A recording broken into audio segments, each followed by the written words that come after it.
नमस्कार, मैं हूं निखिल और आप देख रहे हैं thelalantop.com की खास पेशकश आसान भाषा में। इन दिनों ऐसा कम ही होता है कि किसी हफ्ते बैंक से जुड़ी कोई बड़ी खबर हमें सुनने को ना मिले। पिछले हफ्ते लक्ष्मी विलास बैंक के संकट में घिरने की खबर मिली थी। इस हफ्ते आरबीआई वर्किंग कमेटी के एक पैनल ने सिफारिश की है कि कॉर्पोरेट घराने को बैंक खोलने की इजाजत दी जाए। इस पर विशेषज्ञों की राय भी आ रही है। जैसे आरबीआई के पूर्व गवर्नर रघुराम राजन ने इसे फिलहाल के लिए ठंडे बस्ते में डाल देने का सुझाव दिया है। उन्होंने हालिया माहौल को देखते हुए इसकी टाइमिंग पर सवाल उठाए और इसे एक बुरा कदम तक कह डाला।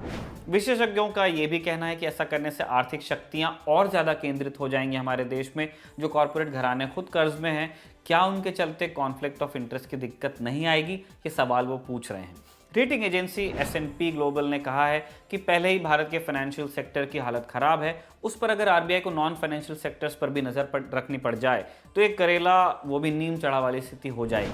कुल मिलाकर ये कि आरबीआई की कमेटी के सिफारिशों और उस पर एक्सपर्ट्स की अलग राय से भारत में बैंक और बैंकिंग का मुद्दा एक बार फिर से गर्मा गया है। ऐसे में जानना मजेदार होगा कि आखिर बैंक या बैंकिंग का क्या मतलब है, कितने तरह के बैंक्स होते हैं और अगर आप या मैं भारत में कोई बैंक खोलना चाहें तो क्या करना होगा। आइए इन सभी सवालों के उत्तर जानने की कोशिश करते हैं और हमेशा की तरह बेसिक से शुरू करेंगे। पहला सवाल यही है कि बैंक्स होते क्या हैं। साधारणतया बैंक का एक ही काम होता है, लोगों से पैसे लेना और लोगों को पैसे देना, पैसे का व्यवहार। बैंक कमाई करता है लोन बांटकर, इस पर उससे मिलता है ब्याज। इसी कमाई में से एक हिस्सा बैंक पैसा जमा करने वालों को देता है। कैसे? जब आप पैसा जमा करते हैं तो वो आप उसको उस पैसे पर ब्याज देते हैं। जितना पैसा बचता है वो बैंक का फायदा होता है, नहीं बचा या जेब से लगा तो नुकसान। हालांकि ब्याज का बिचौलिया बनने के अलावा bank currency exchange, money transfer, locker सुविधा, वेल्थ मैनेजमेंट जैसे कई और स्रोतों से भी पैसे कमाते हैं, लेकिन न तो ये बैंक का कोर बिजनेस माना जाता है और न हर बैंक ये सभी सुविधाएं प्रदान करता है। बैंक की जो बेसिक डेफिनेशन हमने आपको बताई थी उसमें एक चीज हम ऐड करना चाहते हैं। जिस दर पर आपको कर्ज मिलता है वो हमेशा ज्यादा होगी उस दर से जिस पर बैंक आपको ब्याज देगा जो आपका पैसा जमा है उस पे। इसी से यह तय होगा कि बैंक में अगर आप 100 रुपए जमा करते हैं और बैंक से अगर आप 100 रुपए का लोन लेते हैं, अगर आपने लोन लिया है तो हो सकता है बैंक आपसे 8 रुपए, 10 रुपए, 12 रुपए तक के आपको चार्ज करे। अगर आप पैसे जमा रखेंगे तो 4 रुपए, 5 रुपए आपको मिल सकते हैं और जो डिफरेंस है 10 और 12 और 4 और 5 में, यही बैंक की कमाई होती है।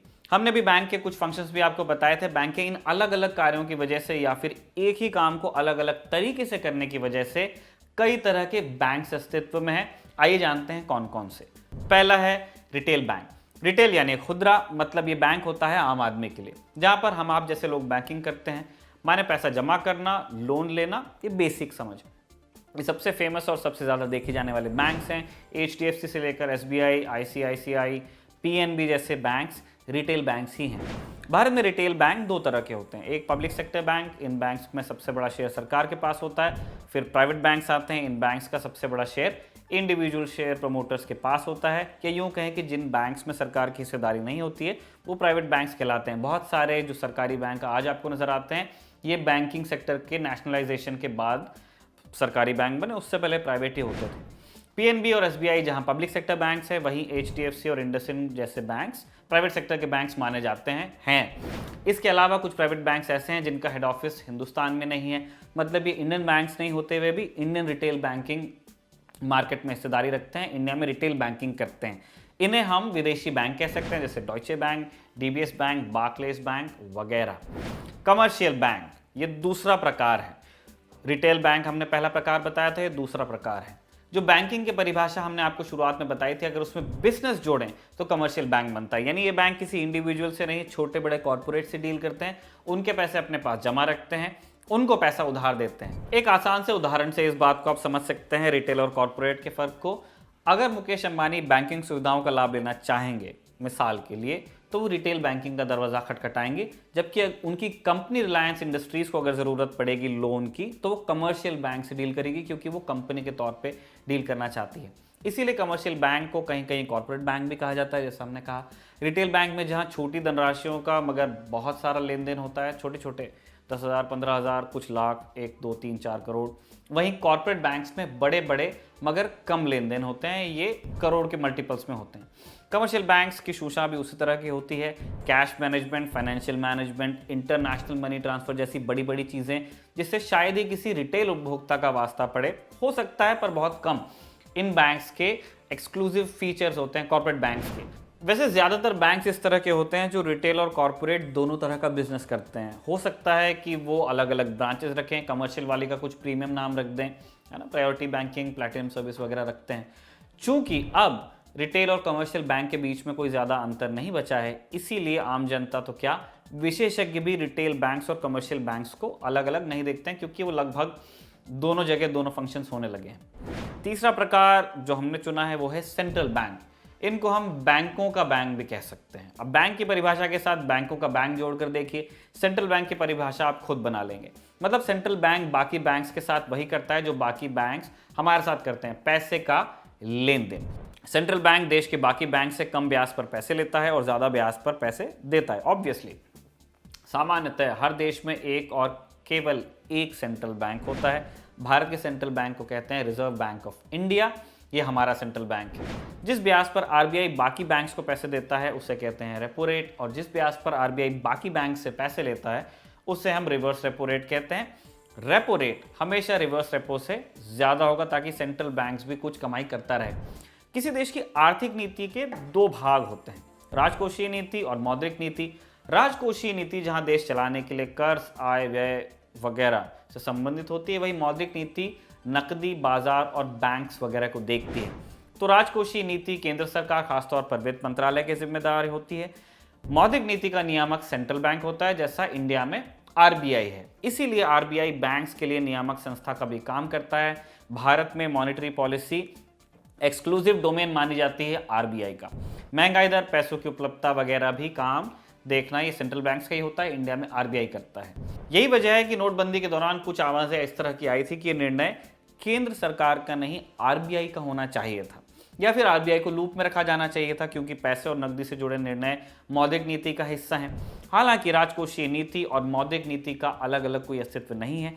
इसीलिए आप देखेंगे कि देश के वित्त मंत्री फिलहाल निर्मला सीतारमण है और आरबीआई गवर्नर जो कि फिलहाल शक्तिकांत दास है, मौजूदा आर्थिक मंदी का सामना मिलकर कर रहे हैं या करने का प्रयास कर रहे हैं। अलग अलग साइलोज में काम नहीं करते, उनको साथ में काम करना पड़ता है। चौथा प्रकार है कोऑपरेटिव बैंक। पीएमसी वाला इंसिडेंट आप लोग जानते ही होंगे, याद होगा आपको। पीएमसी मतलब पंजाब महाराष्ट्र कोऑपरेटिव बैंक।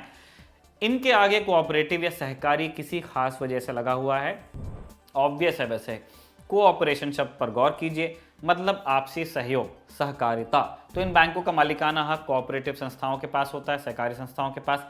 सहकारी बैंक में बैंकिंग के अलावा कम से कम एक और कॉमन फैक्टर होता है। जैसे स्टोरी को लिखने वाले जो दर्पण जी हैं, इनके शहर में एक कोऑपरेटिव बैंक है जिसका नाम अल्मोड़ा अर्बन कोऑपरेटिव बैंक है। इसमें बैंक के अलावा मेंबर्स के बीच में एक और चीज़ कॉमन है, वो ये कि सभी लोग अल्मोड़ा के रहने वाले हैं। सहकारी बैंक कई प्रकार के होते हैं, कुछ मुख्य, अच्छा मैं सरकारी नहीं बोल रहा हूँ, मैं बार बार सहकारी कह रहा हूँ, कोऑपरेटिव। ये कई प्रकार के होते हैं। आप कोऑपरेटिव बैंक्स भी, राज्य सहकारी बैंक होंगे, केंद्रीय सहकारी बैंक, शहरी सहकारी बैंक, मल्टी स्टेट सहकारी बैंक भी होते हैं, जैसा पीएमसी था, Punjab Maharashtra cooperative bank, 2 states. फिर आखिर में पांचवा है ग्रामीण सहकारी बैंक। इनके अलावा एक शैडो बैंक भी होता है। ये पांचवा प्रकार है। एनबीएफसी के बारे में आपने सुना होगा, नॉन बैंकिंग फाइनेंशियल कंपनी, जो बैंक्स की तरह काम करते हुए भी बैंक्स कहलाती नहीं है। जैसे आरबीआई बाकी बैंक्स के ऊपर है, वैसे ही एनबीएफसी बाकी बैंक्स के नीचे है। ये कम ब्याज पर बैंक से लोन लेते हैं और ज़्यादा ब्याज पर खुदरा लोन देते हैं। अब ये बहुत ऑब्वियस सवाल है, आप पूछ सकते हैं कि अगर ये भी पैसा बैंक से ही ला रहे हैं तो लोग सीधे बैंक्स के पास क्यों नहीं जाते, एनबीएफसी के पास कैसे जाते हैं? कई कारण है इसके पीछे, जिनमें एनबीएफसी से बैंक्स की तुलना में आसानी से लोन मिलना और कम डॉक्यूमेंटेशन, ये 2 बड़ी वजह हैं। इन्हें शैडो बैंक्स इसीलिए कहा जाता है क्योंकि ये बैंक ना होकर उनकी छाया जैसे होते हैं, जैसा नाम सजेस्ट कर रहा है। आरबीआई के जो रेगुलेशंस बैंक्स पर लागू होते हैं वो या तो एनबीएफसी पर लागू नहीं होते हैं या फिर वो उतने स्ट्रिंजेंट नहीं है, उतने सख्त नहीं है। जहां बैंक्स बैंकिंग रेगुलेशन एक्ट 1949 के अंतर्गत रजिस्टर्ड होते हैं, वही एनबीएफसी को बैंक नहीं एक कंपनी कंसीडर किया जाता है, इसीलिए ये कंपनी एक्ट के अंतर्गत रजिस्टर होते हैं। ये वजह है कि एनबीएफसी ना अपना चेक इशू कर सकते हैं ना डिमांड ड्राफ्ट। सबसे बड़ा अंतर यह कि बैंक्स में रीपेमेंट ऑन डिमांड की सुविधा होती है, एनबीएफसी में नहीं। रीपेमेंट ऑन डिमांड की सुविधा का मतलब बैंक से आप अपने पैसे जब चाहें जितने चाहे निकाल सकते हैं, लेकिन आप एनबीएफसी से नहीं कर सकते। अगर आपने वहां इन्वेस्ट किया हुआ है तो आपको वेट करना पड़ता है, एक निश्चित समय के लिए पैसे एफडी वगैरह में आपको रखने पड़ते हैं। इसीलिए एनबीएफसी न चेक्स इश्यू करते हैं न डिमांड ड्राफ्ट्स। आपको एनबीएफसी के कभी एटीएम्स भी नहीं मिलेंगे। एफडी पर एनबीएफसी में बैंक्स की तुलना में आपको थोड़ा रिटर्न ज़्यादा मिलता है, पर वो ऑब्वियस इसीलिए भी है क्योंकि एनबीएफसी आपके पैसे के डूबने की गारंटी नहीं लेते हैं। अगर वो डूबता है तो वो आपको कोई डैमेजेस आपको पे नहीं करते। यानी यहाँ भी वही सिद्धांत है कि ज़्यादा रिस्क आप लोगे तो आपको ज़्यादा रिटर्न मिलेगा। कुछ एनबीएफसीज हैं जो पिछले दिनों में काफ़ी चर्चा में रही हैं, नॉन फॉर गुड रीज़न, जैसे डीएचएफएल और इंडिया बुल्स। छठवां प्रकार जो हम आपसे डिस्कस करना चाहते हैं वो है इन्वेस्टमेंट बैंक्स। ये बैंक कम और फाइनेंशियल इंस्टीट्यूट्स ज़्यादा हैं। इनका काम होता है बड़ी बड़ी कॉर्पोरेट डील्स को देखना, मर्जर एक्विजिशन में कंपनियों की सहायता करना। कोई कंपनी शेयर मार्केट में लिस्ट होने जा रही है या फिर किसी कंपनी को विदेशी निवेश के मामले में हेल्प चाहिए, सहायता चाहिए, या वो कोई फंड रेज करना चाहते हैं, इन सब प्रक्रियाओं के दौरान पेपर वर्क से लेकर लीगल और बुक कीपिंग का सारा तामझाम इन्वेस्टमेंट बैंक के जिम्मे होता है, क्योंकि ये लोग लेते ही एक्सपर्ट्स को हैं। लबुला अब ये कि इन्वेस्टमेंट बैंक अव्वल तो बहुत बड़े बड़े कॉर्पोरेट्स के साथ डील करता है, और दूसरा जैसा नाम से ही जाहिर है इन्वेस्टमेंट यानी पैसों के बंदोबस्त में उसका दखल रहता है, वहाँ उसकी एक्सपर्टीज लाया करती है। ये कभी कभी इस तरह के बंदोबस्त भी होते हैं जिसमें कॉर्पोरेट अपना हाथ डालने से बचता है। उनको ऐसा लगता है कि अगर हम खुद करने जाएंगे तो थोड़ी सी दिक्कत हो सकती है। आईसीआईसीआई सिक्योरिटीज और ईडलवाइस फाइनेंशियल सर्विसेज भारत के कुछ प्रमुख इन्वेस्टमेंट बैंक्स में से हैं। सातवां प्रकार है क्रेडिट यूनियन। क्रेडिट यूनियन के काम भी कमोबेश बैंक्स की तरह होते हैं, स्पेसिफिक होकर कहें तो सहकारी बैंकों की तरह, क्योंकि यहाँ भी कोऑपरेशन वाला सिद्धांत लग रहा है। लेकिन ये नो लॉस नो प्रॉफिट पर काम करते हैं ज़्यादातर। सोचिए कुछ लोगों ने एक क्रेडिट यूनियन बना ली, अब जिन्होंने भी वो यूनियन बनाई वही उसमें पैसे जमा करेंगे और वही निकालेंगे। मतलब बैंक अगर फेसबुक पेज है तो क्रेडिट यूनियन को आप फेसबुक ग्रुप की तरह इमेजिन कर सकते हैं। ऐसा फेसबुक ग्रुप जिसकी सेटिंग प्राइवेट की हुई है। इस तरह क्रेडिट यूनियन अपने सदस्यों के निर्देशन में काम करती है। या ऐसा भी कह सकते हैं कि जहां बाकी बैंक्स के ग्राहक और शेयर होल्डर अलग अलग होते हैं, वही क्रेडिट यूनियन के केस में जो इस यूनियन का सदस्य है वही इसका ग्राहक भी है और वही हिस्सेदार भी। चूंकि क्रेडिट यूनियन आपसी सहयोग से चलती है तो यहाँ पैसे निकालने में आपको कम ब्याज देना पड़ता है और पैसे जमा करने पर भी आपको जो इंटरेस्ट है ऑब्वियसली कम मिलता है। आठवां प्रकार है ब्रेटन वुड्स ट्विंस। इन सभी प्रकार के बैंक्स के अलावा एक वर्ल्ड बैंक भी है। परिभाषा के हिसाब से ये भी एक बैंक ही है जो अपने ग्राहकों से पैसे लेता है तो उन्हें ब्याज देता है, और अगर ग्राहकों को पैसे उधार देता है तो उससे ब्याज लेता है। लेकिन इसके ग्राहक न तो आमजन है ना ही कॉर्पोरेट्स, इसके ग्राहक होते हैं दुनिया भर के देश। इसका पूरा नाम है वर्ल्ड बैंक का international bank for reconstruction and development, और नाम से ही जाहिर है कि वर्ल्ड बैंक का उद्देश्य प्रॉफिट कमाने से ज़्यादा देशों का विकास है, ऐसा कहा जाता है। वैसे इसकी पॉलिटिक्स बहुत अलग है और उनके विकास कार्यों में पैसा लगाना ये भी उनका एक ऑब्जेक्टिव है, गरीबी मिटाना वो कहते हैं। इसकी स्थापना द्वितीय विश्व युद्ध से बर्बाद हुए राष्ट्रों को पटरी पर लाने के लिए हुई थी। वर्ल्ड बैंक लंबे समय के लिए और बहुत ही कम ब्याज पर राष्ट्रों को लोन देता है। इसीलिए कहा जाता है कि अगर कोई देश वर्ल्ड बैंक से पैसे ले रहा है तो वो तरक्की कर रहा है, और अगर वो आईएमएफ से पैसे ले रहा है तो वो डूब रहा है। कैसे, वो आप समझ रहे हैं। अब आईएमएफ समझना पड़ेगा। फुल फॉर्म है इसका इंटरनेशनल मॉनेटरी फंड। विश्व बैंक के विपरीत आईएमएफ केवल अल्प समय के लिए ऋण देता है। इसमें ब्याज दर और शर्तें भी बहुत ज़्यादा होती हैं।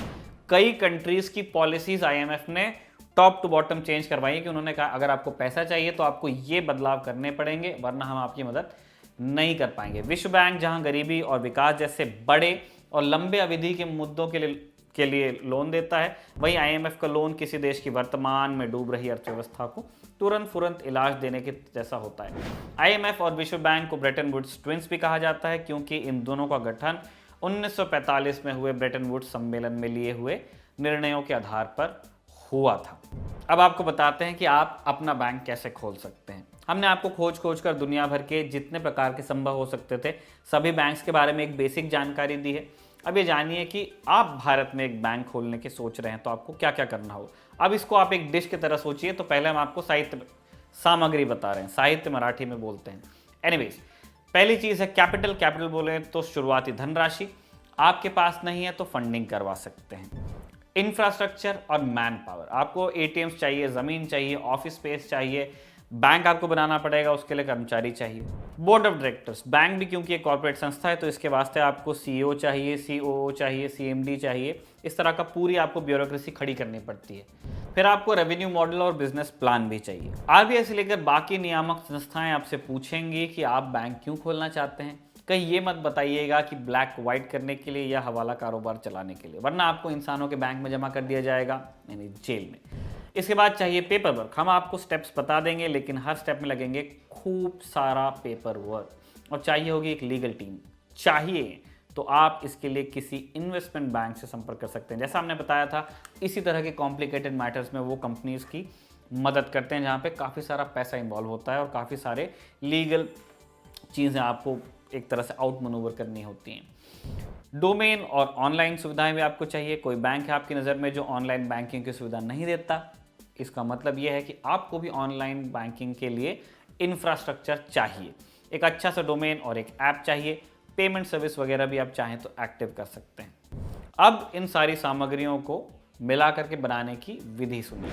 2013 में बने नियमों के मुताबिक आरबीआई ने कहा था कि वो बैंक खोलने की जो सुविधा है वो ऑन टैप देगा। इसका मतलब अगर आप बैंक खोलने की न्यूनतम अर्हता रखते हैं, यानी कि आप बैंक खोल सकते हैं कानून की नज़र में, तो आप लाइसेंस के लिए सीधे अप्लाई कीजिए। किसी और स्टेप या पेपर वर्क की ज़रूरत नहीं पड़ेगी। सारी चीज़ें आवेदन के पहले करनी होंगी, न कि बाद में। यानी कि अगर आप गए और आपका एप्लीकेशन सही है तो आपका बैंक खुल जाएगा। पहले ऐसा नहीं था। पहले आरबीआई की कॉल का आपको इंतज़ार करना पड़ता था, मतलब निविदाएं या टेंडर्स का आपको हिसाब किताब रखना पड़ता था, और सारी चीज़ें आवेदन करने के बाद होती थी कि एक बार आप उस दरवाजे के अंदर गए, फिर आप परेशान हो रहे हैं कि ये कागज़ चाहिए, वो कागज़ चाहिए। एनीवेज, अब ऐसा नहीं होता है। अब आपको करना ये है कि सबसे पहले आपको एक कंपनी बनानी है। हमने आपको बताया था कि कंपनी एक्ट के अंतर्गत आती हैं सारी कंपनियां, तो अपनी कंपनी को आपको वहां रजिस्टर करवाना है।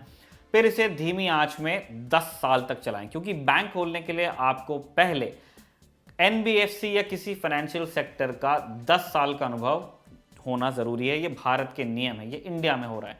बैंक खोलने के लिए आपको 500 करोड़ रुपए का कैपिटल चाहिए। हालांकि स्मॉल फाइनेंस बैंक खोलने के लिए मात्र 200 करोड़ है, और पेमेंट बैंक अगर आपको खोलना है तो 100 करोड़। पेमेंट बैंक मतलब पेटीएम, गूगल पे की जैसे जो ऐप्स हैं, जो पेमेंट सर्विसेज हैं, अगर आपको वो खोलना है तो आपको 100 करोड़ का कैपिटल लगता है।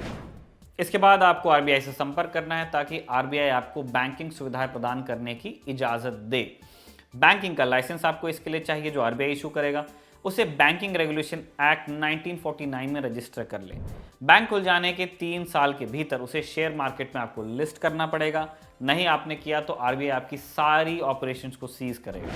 एक बात और आपको ज़रूर ख्याल में रखनी है कि आपको अपने बैंक के एनडीटीएल का 4% आरबीआई में जमा करना होगा, और 21.25% को कहीं और सुरक्षित करके रखना होगा। अब आप पूछेंगे कि बैंक से ज़्यादा सुरक्षित क्या होगा, तो सरकारी बॉन्ड्स या सोना ऐसी सुरक्षित जगह माने जाते हैं जहां पे आपको पैसा रखना है। यहीं पर बैंक को एनडीएलटी का 21.25% भी सुरक्षित रखना होता है। अब आप ये पूछेंगे कि एनडीएलटी क्या होता है। एनडीएलटी का फुल फॉर्म है net demand and time liability, यानी डिमांड लायबिलिटी और टाइम लायबिलिटी का जोड़। डिमांड लायबिलिटी मतलब ऐसे पैसे जो ग्राहकों के बैंक में जमा किए हुए हैं, और ये पैसे बैंक को ग्राहकों के मांगने यानी डिमांड पर वापस देने होंगे। शैडो बैंकिंग वाले पार्ट में आपको हमने बताया था कि एनबीएफसी से आप जब चाहें तब पैसे नहीं निकाल सकते। इसका मतलब ये हुआ कि एनबीएफसी की कोई डिमांड लायबिलिटी नहीं होती है, इसलिए वहाँ वो गारंटी भी नहीं है। एनीवेज, दूसरी तरफ टाइम लायबिलिटी ऐसी लायबिलिटी है जो बैंक्स अपने ग्राहकों को एक निश्चित समय समाप्त होने पर देनी होती है। जैसे किसी बैंक द्वारा एफडी से कमाए पैसे एक टाइम लायबिलिटी है।